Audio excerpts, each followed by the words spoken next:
pemasaran sendiri, divisi marketing dan sales akan menawarkan langsung produk dari PT KSA sebagai bentuk kunjungan bisnis ke berbagai perusahaan. Lalu untuk divisi marketing dan sales ini juga saat melakukan kunjungan bisnis membawa katalog dan contoh-contoh produk-produk.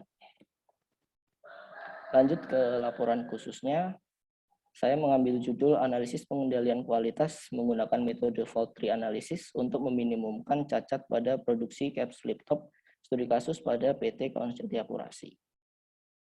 Untuk latar belakangnya sendiri, PT Kawan Sejati Akurasi merupakan salah satu perusahaan di Pulau Jawa yang bergerak di bidang produksi tutup botol dengan mesin injection molding. Produk yang diproduksi terdiri dari berbagai macam jenis, yaitu ada flip top atau full cap, tergantung dari permintaan konsumen. Dalam melakukan produksinya, sering ditemukan produk cacat yang tentu produk ini akan menjadi sangat bahaya jika sampai ke tangan konsumen dan akan menimbulkan kerugian yang besar bagi perusahaan. Data yang saya ambil pada bulan Februari terdapat sekitar 2 komplain dari 8 pengiriman yang dilaksanakan.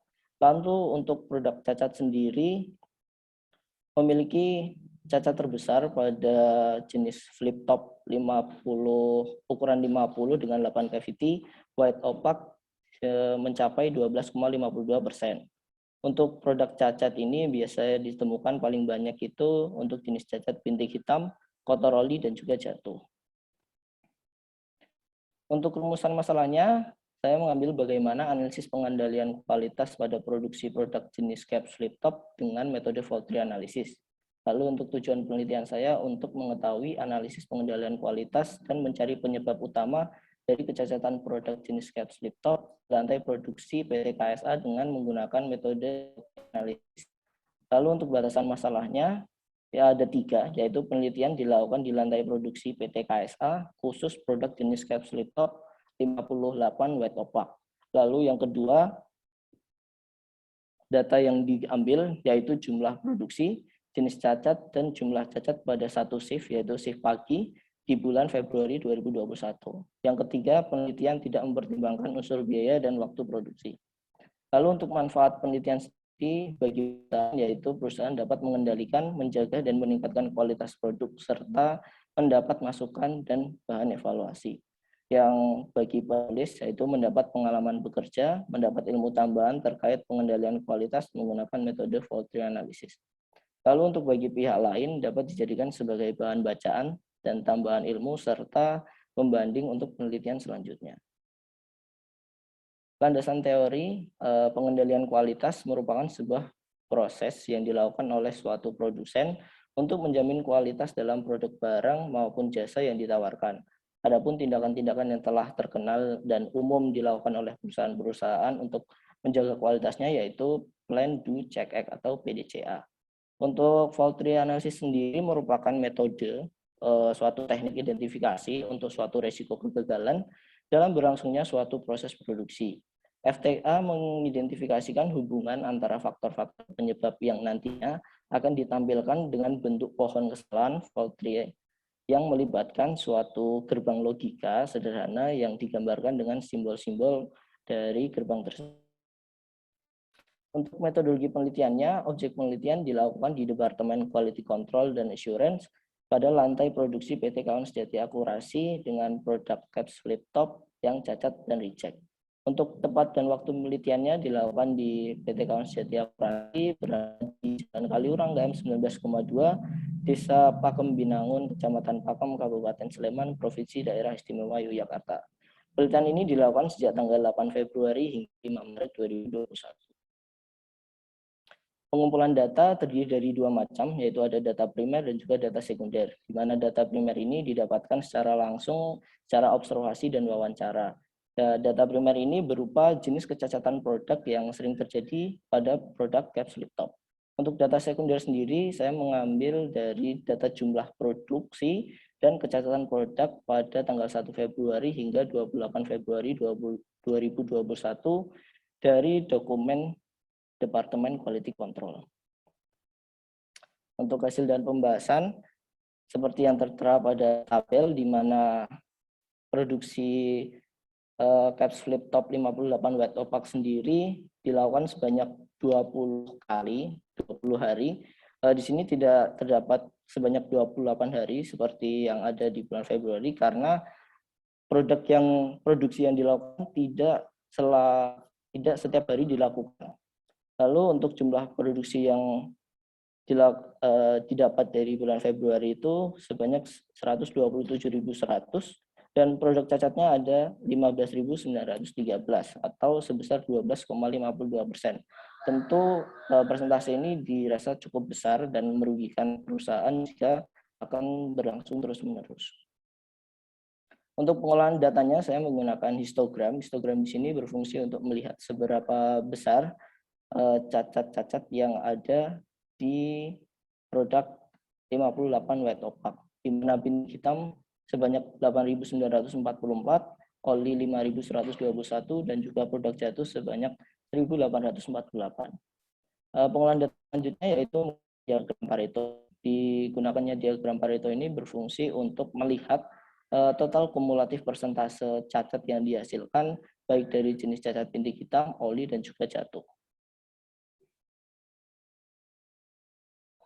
Jika untuk fault tree analisis sendiri, saya menggunakan 3 jenis cacat tersebut, di mana bintik hitam terjadi akibat adanya proses mixing material yang tidak sesuai dan juga proses injection yang tidak sesuai. Untuk proses mixing material yang tidak sesuai memiliki akar masalah, yaitu lingkungan kerja kurang bersih, umur pakai mesin, operator yang kurang teliti, dan juga untuk materialnya terdiri dari keterbatasan supplier. Untuk proses injection tidak sesuai ini memiliki akar masalah seperti operator yang kurang teliti, umur pakai mesin bermasalah, kurang perawatan, dan lain-lain.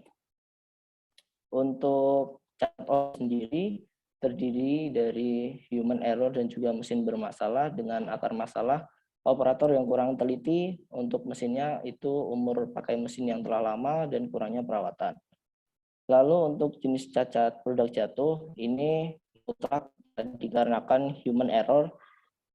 Produk ini dapat jatuh dikarenakan akar masalahnya yaitu kurang pengalamannya dari selektor dan juga tidak ada training berkala. Untuk analisis hasil sendiri terdapat dari 3, yaitu diagram histogram digunakan untuk memperlihatkan bahwa kecacatan terbesar adalah kecacatan bintik hitam, yaitu sebesar 8.944 produk, dan kecacatan oli sebesar 5.121 produk, dan kecacatan jatuh sebesar 1.848 produk. Dan juga diagram Pareto menunjukkan nilai angka cacat kumulatif yang melebihi 80% akan menjadi fokus utama perbaikan dengan persentase 32,18% untuk oli, 56,21% untuk bintik hitam, sehingga total kumulatif persentase dari kedua jenis cacat tersebut telah melebihi angka 80%, yaitu sejumlah 88,39%. Untuk yang ketiga, usulan perbaikan diberikan berdasarkan akar permasalahan yang didapat melalui fault tree analysis pada jenis cacat akumulatif 80%. Untuk kesimpulannya sendiri, berdasarkan hasil pengolahan data dan analisis yang telah dilakukan, PT Kawan Sejati Akurasi memiliki jenis kecacatan produk terbesar, yaitu pada cacat bintik hitam. Lalu berdasarkan hasil analisis, akar permasalahan pada kecacatan bintik hitam sendiri terletak pada keterbatasan supplier, lingkungan kerja kurang bersih, umur pakai dari mesin-mesin telah lama, operator kurang teliti, dan kurangnya perawatan terhadap mesin-mesin yang ada. Untuk usulan perbaikan, saya menawarkan ada 5 perbaikan. Yang pertama itu dilakukannya training berkala pada operator dan pendisiplinan SOP yang telah dibuat. Lalu yang kedua, melakukan pergantian mesin-mesin lama menjadi mesin baru atau memperbaiki keseluruhan dari mesin-mesin yang lama agar tidak terjadi kerusakan dan umur pakai mesin dapat diperpanjang. Yang ketiga, perawatan dan pemeriksaan berkala pada mesin-mesin yang ada akan membuat mesin lebih mampu bekerja secara maksimal, serta bagian-bagian penting dari mesin dapat prima sebelum diproduksi dimulai. Dan yang keempat adalah melakukan pengetatan piket dan pemastian bahwa lingkungan bersih agar tidak mengotori material dan mesin yang ada. Lalu juga perbaikan fasilitas pabrik berupa penutupan pintu saat proses produksi dan perbaikan ventilasi di bagian atas dinding karena masih tidak kotor dan terbuka. Jadi pabrik ini tidak tertutup keseluruhan. Untuk usulan perbaikan yang kelima yaitu membuat penjadwalan pemesanan material agar tidak kehabisan. Hal ini dikarenakan saat kami melakukan kerja praktik, terdapat 1 hari libur yang diakibatkan material bahan baku utamanya, yaitu biji plastik murninya itu kehabisan di gudang dan sedang dalam proses pengiriman. Lalu ya mencari opsi-opsi perusahaan lain yang telah terbukti memiliki kualitas support material yang baik sehingga hasil produksi akan terjamin kualitasnya. Untuk saran yang dapat saya berikan juga terdiri dari 2 saran. Yang pertama, memberikan pelatihan berkala bagi para operator dan selektor.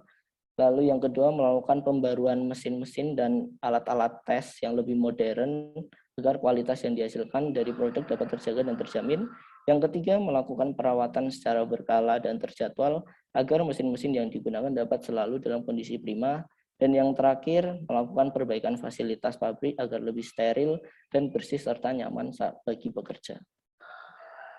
Sekian yang dapat saya sampaikan. Bila ada